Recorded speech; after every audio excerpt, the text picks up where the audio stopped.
누가 너에게 해악을 끼치더라도 안갚음을 하려 들지 마라. 강가에 가만히 앉아있으면 곧 그가 떠내려가는 것을 보게 되리라. 노자가 한 말입니다. 제가 베트남 소식에서 지금까지 한국이 기부하고 있다는 고구마 먹는 듯한 소식만 전해드린다는 의견들이 있었는데요. 시청자 여러분, 제가 걱정하지 않으셔도 된다고 했잖아요.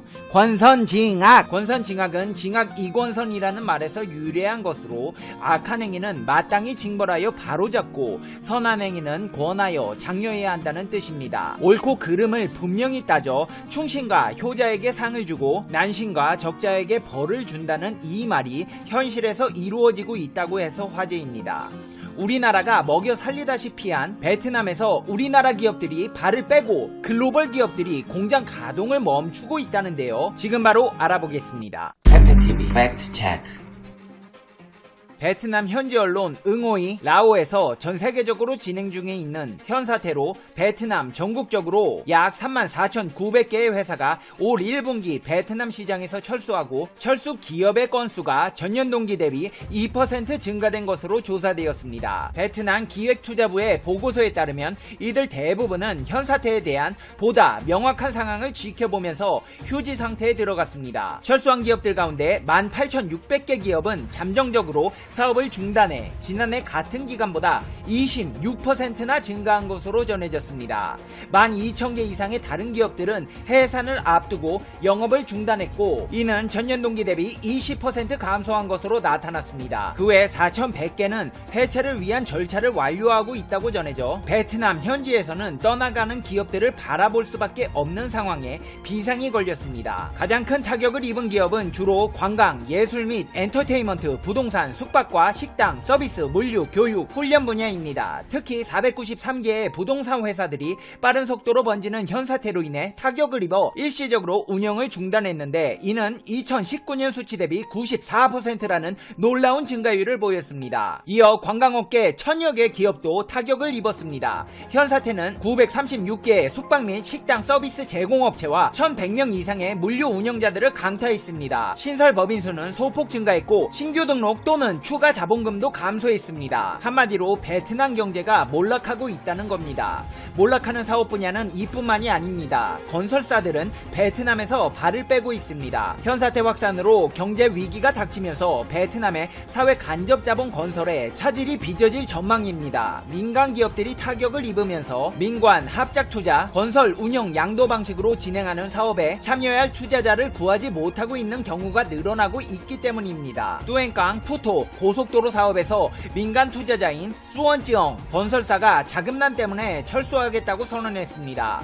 이에 뚜원광성 인민위원회는 총리실에 이 사업의 자금 조달 방식을 100% 공공투자로 변경해달라고 요청했습니다. 정부가 사업비 약 531억 원을 추가로 지원하면 양도 방식을 유지할 수 있다는 대안도 제시했습니다. 뚜엔광 푸토 고속도로 사업은 4차선 총 40km로 기존 노이바이 라오카이 고속도로와 연결되는 베트남 핵심 사업 중 하나였습니다. 2023년 완공 예정이었지만 돈이 부족해서 난간에 부딪힌 상황으로 베트남 정부의 지원이 없다면 뾰족한 대책이 없는 상황입니다. 엎친 데 덮친 격으로 전세계 글로벌 기업조차 베트남에서 공장 가동을 멈췄습니다. 나이키와 아디다스 등 글로벌 메이커의 운동화 생산이 일시 중단될 것으로 알려졌습니다. 현 사태로 글로벌 메이커의 베트남 내 생산 라인이 멈췄기 때문입니다. 블룸버그 통신 등에 의하면 호치민시는 베트남 총리실에 세계 최대의 운동화 제조업체인 대만그룹 푸첸의 호치민 공장 일시 폐쇄를 요청했습니다. 푸첸은 OEM 방식으로 나이키와 아디다스,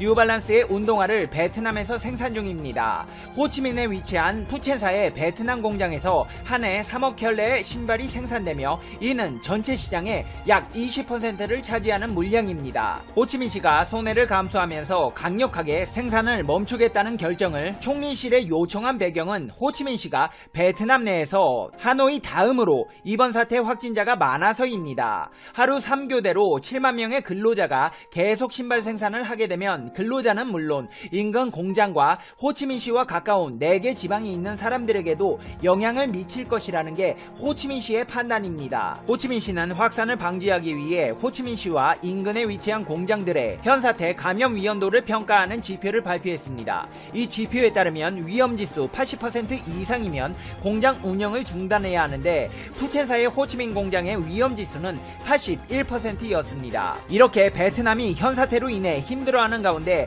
우리나라 기업들도 베트남에서 발을 빼는 형국입니다. 대표적으로 롯데쇼핑이 베트남에서 이커머스 사업을 접습니다. 아마존 등 이커머스 공용 기업과의 출혈 경쟁을 피하고 수익이 되는 오프라인 사업에 집중한다는 계산입니다. 관련 업계에 따르면 롯데쇼핑은 베트남 이커머스 법인을 청산하고 인도네시아 이커머스 합작 법인의 보유 지분을 정리 중입니다. 롯데쇼핑은 최근 청산한 베트남 이커머스 법인 롯데전자상거래 베트남 유안상해의 오픈마켓 롯데닷VN 등을 운영했으나 운영을 종료했습니다. 롯데쇼핑 외에도 국내 대표 버거 브랜드 맘스터치가 베트남 사업의 실적 부진에 따라 철수를 결정하며 해외 사업 전략을 전면 수정한 것으로 알려졌습니다. 이는 국내 프랜차이즈 시장 경제 심화에 따라 해외에서 성장 동력을 찾던 맘스터치의 그간 행보와 상반된 조치입니다. 베트남의 경우 지정학적 특성에 따라 향후 동남아 시장 진출에 있어 교두보호 역할을 맡을 것으로 전망했었습니다. 이곳은 해마로 푸드서비스가 가장 큰 금액 23억 원을 출자한 해외 법인이기도 합니다. 이렇게 맘스터치가 철수하게 된 배경에는 수익성 악화 때문인 것으로 분석됩니다. 맘스터치 베트남 법인은 설립 이래 줄곧 적자를 봤습니다. 베트남 법인은 2015년 9천만원에 이어 2016년에서 18년 매년 3억원대 단기 순손실을 기록했습니다. 이 모든 상황을 한마디로 종합해보자면 글로벌 기업과 한국 기업이 베트남은 돈 안된다, 생산력도 안된다, 있을 이유가 없다며 철수하고 있다는 것입니다. 상황이 이렇다 보니 직장도 잃어버리고 생계가 막막해진 베트남 사람들을 위한 무료 쌀 자동 배급기가 등장했습니다. 현지 언론에 따르면 베트남 호치민시에는 무료 쌀 배급기를 설치한 데 이어 하노이와 후에, 응우옌 등의 지방에도 쌀 배급을 시작했습니다. 쌀 배급기는 자동 판매기처럼 생겼습니다. 쌀이 필요한 사람이 버튼을 밟으면 기계에서 쌀이 2kg 정도 나옵니다. 이마저도 정부가 지급한 것이 아닌 베트남의 기업인과 독지가들이 마련한 것으로 알려졌습니다. 한마디로 먹고 살기 힘들어졌다는 것입니다. 이제 페페TV의 결론입니다. Conclusion. 페페TV. 누가 너에게 해악을 끼치더라도 안갚음을 하려 들지 마라. 강가에 가만히 앉아있으면 곧 그가 떠내려가는 것을 보게 되리라. 노자가 한 말입니다. 제가 베트남 소식에서 지금까지 한국이 기부하고 있다는 고구마 먹는 듯한 소식만 전해드린다는 의견들이 있었는데요. 시청자 여러분, 제가 걱정하지 않으셔도 된다고 했잖아요. 권선징악! 어차피 다 이렇게 되게 되어 있었습니다. 시청자 여러분, 스트레스 받지 마세요. 세상은 아름다운 곳입니다. 그리고 여러분은 행복하셔야 합니다. 왜냐고요? 당신은 세상에서 가장 소중한 존재이기 때문입니다. 이쁜 꽃마다 피는 시기가 다를 뿐 꽃은 필 수밖에 없다는 거, 그리고 당신의 미래는 모든 것이 완벽하게 이루어지게 될 수밖에 없다는 거 알고 계시죠? 페페TV 시청자 여러분은 어떻게 생각하세요? 페페TV는 여러분의 생각이 궁금합니다. 댓글로 여러분의 생각을 남겨주세요. 여러분, 오늘 하루 행복하게 보내고 계신가요? 나이를 먹어갈수록 행복을 느끼기 쉽지 않은 것 같아요. 생각해보면 우리 어렸을 때는 장난감 하나에 초콜릿 하나에 행복해서 어쩔 줄 몰랐는데 지금은 뭐래도 행복을 느끼기가 힘들잖아요. 우리는 초보자처럼 느껴야 합니다. 눈을 뜨면 다시 태어난 듯 새로운 날을 맞이해야 하고 오늘을 마지막으로 살듯 최선을 다해 살아가야 합니다. 다른 사람의 그 어떤 말보다 당신이 하고 싶은 일을 선택하세요. 그리고 선택을 하셨다면 지금 하고 있는 일에 최선을 다해 집중하세요. 그러면 우리가 어렸을 때 느꼈던 감정, 내가 가지고픈 장난감을 가지고 놀았을 때의 기분, 내가 보고 싶은 만화를 보고 있을 때의 기분, 조금이나마 느낄 수 있으실 거예요. 세상에 그 무엇보다 소중한 것은 당신입니다. 나이를 먹고 책임감이라는 게 생기면서 점점 자기 자신에게 소홀해지는데 하루에 딱 한 번씩만이라도 내가 하고 싶은 거, 내가 먹고 싶은 거, 내가 가지고 싶은 거 이루면서 사는 하루 되시길 바랍니다. 그리고 걱정하지 마세요. 어차피 다 잘 될 거니까요. 다음 영상에서 봬요. 안녕. 안녕하세요. 상식이 돈이 되는 지식스쿨 쏨디입니다. 최근 미국의 애플사에서 신형 스마트폰인 아이폰 12를 출시해 전 세계적으로 화제를 모았습니다. 현재 아이폰은 우리나라뿐만 아니라 세계 많은 나라에서 사랑을 받고 있는 스마트폰인데요. 특히나 일본에서는 아이폰이 스마트폰 시장을 56%나 점유하고 있을 정도로 일본의 아이폰에 대한 사랑은 남다른 차원을 보여주고 있죠. 그런데 최근 일본에서 호기심의 아이폰 12를 분해해 분석했다가 일본 열도 전체가 큰 충격에 빠졌다고 합니다. 도대체 어떤 결과가 나왔길래 자국의 제품보다 아이폰을 훨씬 선호하는 일본에서 망연자실해하며 다시는 아이폰을 사용해서는 안 된다는 말까지 나오는 걸까요? 과연 어떤 상황 때문에 일본이 난리가 났는지 저 쏨디와 함께 한번 알아보겠습니다. 영상 시작 전 좋아요와 구독 부탁드립니다.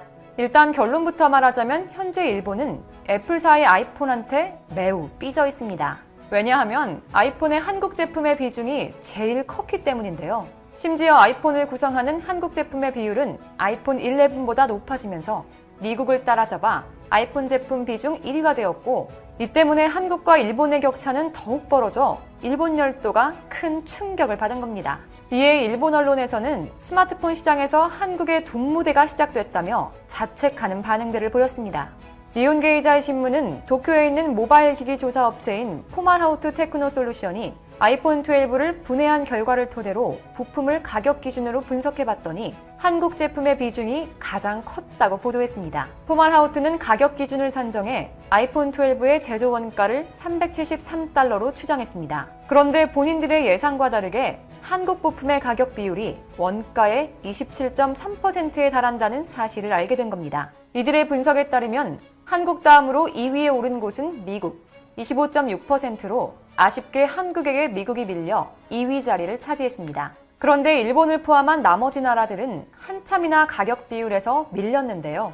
3위에 오른 일본이 13.2%로 한국의 절반에도 못 미쳤고, 대만이 12.1%, 중국이 4.7% 순이었습니다. 반면 한국은 작년 가을에 출시된 아이폰 11과 비교하면 약진이라는 표현을 써도 될 만합니다. 한국 부품의 가격 비율은 9.1%포인트 상승한 반면 같은 기간 미국 부품과 일본 부품의 비율은 각각 0.2%포인트, 0.6%포인트 하락했죠. 일본에서는 한국 부품들이 약진할 수 있었던 이유로 그 누구보다 앞서가는 디스플레이의 영향이 있었다고 분석하고 있습니다. 애플이 아이폰 12의 화상을 더욱 선명하게 보여주는 유기 발광 다이오드 패널을 채택하면서 자신의 라이벌이자 올레드 패널의 세계 시장 점유율 1위인 한국의 삼성전자를 택했기 때문이죠. 반면 아이폰 12에 들어간 올레드 패널의 납품 가격은 약 70달러로 부품 원가 총액의 20%가량을 차지하는 것으로 알려졌습니다. 또한 삼성전자가 공급한 아이폰 12에 사용된 플래시 메모리 가격은 19.2달러로 추정되고 있습니다. 게다가 SK하이닉스 역시 한몫을 톡톡히 해냈다는 평가를 받고 있죠. SK하이닉스가 납품한 D램 가격은 12.8달러 수준으로 분석되면서 결국 10달러 이상의 고가 부품 공급이 한국의 점유율 약진으로 이어졌다는 겁니다. 반면 일본은 아이폰의 삼성 낙점에 울고 있는데요. 그간 애플의 주요 디스플레이였던 LCD 패널을 납품했던 일본 업체 재팬 디스플레이는 올레드로 갈아탄 아이폰 12 시리즈에서 부품 기여도가 제로로 떨어지는 수모를 겪었습니다. 니혼게이자의 신문은 올레드 패널에서 소니와 파이오니아 등 일본 기업들이 한국과 투자 경쟁에서 쫓아가지 못해 이제는 한국의 돈무대가 됐다고 평가했습니다. 심지어 한국의 기업들이 고가의 부품들을 공급하며 강한 면모를 보인 데 반해 일본 기업인 소니와 무라타 제작소 등은 상보용 금속 산화 반도체 이미지 센서나 적층 세라믹 컨덴서 등 상대적으로 가격이 낮은 부품에서만 경쟁력이 있었다고 분석돼 제조업 강국이라 불리던 일본의 자존심에 큰 스크래치가 났죠. 더불어 니혼게이자의 신문은 애플 스마트폰 부품에서 한국의 위상이 높아지고 일본과의 격차는 점점 벌어지고 있다며 일본이 강점을 가졌던 분야에서 이제 점점 제한되고 있다. 이제는 한국밖에 안 보인다고 자국의 제조업 실태를 적나라하게 지적했습니다. 특히나 과거 디스플레이 강국이었던 일본이 이제는 혁신적인 기술을 선보이지 못해 한국에게 디스플레이 시장을 완전히 넘겨줬다는 사실에 일본 스스로도 분노하고 있는데요. 그런데 정말 더 큰 문제는 이런 문제가 단순히 디스플레이 시장에서만 멈추는 것이 아니라는 겁니다. 현재 일본은 반도체, 디스플레이, 2차 전지 등 미래 핵심 산업이라 불리는 분야에서도 한국에게 완패하고 있습니다. 특히 2차 전지에서는 그나마 중국 정부의 보조금을 등에 업고 한국 기업을 따라오던 중국 기업마저도 기술력의 차이를 극복하지 못한 채 한국에게 상대가 되지 못하는 모습을 보이고 있습니다. 최근 한국의 LG화학은 내년 중국 상하이 공장에서 생산되는 테슬라의 전기자동차 모델 Y에 들어갈 배터리를 전량 수주했습니다. 강력한 경쟁 상대로 꼽히던 중국 CATL과 일본 파나소닉을 제치고 단독 수주를 이뤄낸 건데요. 지난 20일 해당 업계에서는 LG화학이 테슬라의 보급형 전기차인 모델 3에 이어 스포츠 유틸리티 차량인 모델 Y까지 배터리를 공급하며 세계 1위의 전기차 배터리 업체로서 앞선 기술력을 입증했다고 극찬하고 있습니다. 이로써 한중일 3국 간 배터리 전쟁에서 한국이 다시 한번 승기를 잡았다는 평가가 전문가들 사이에서 나오고 있죠. 테슬라가 야심차게 선보이는 전기차 모델 Y는 차량 중량이 약 2톤으로 모델 3보다 20%가량 무겁습니다.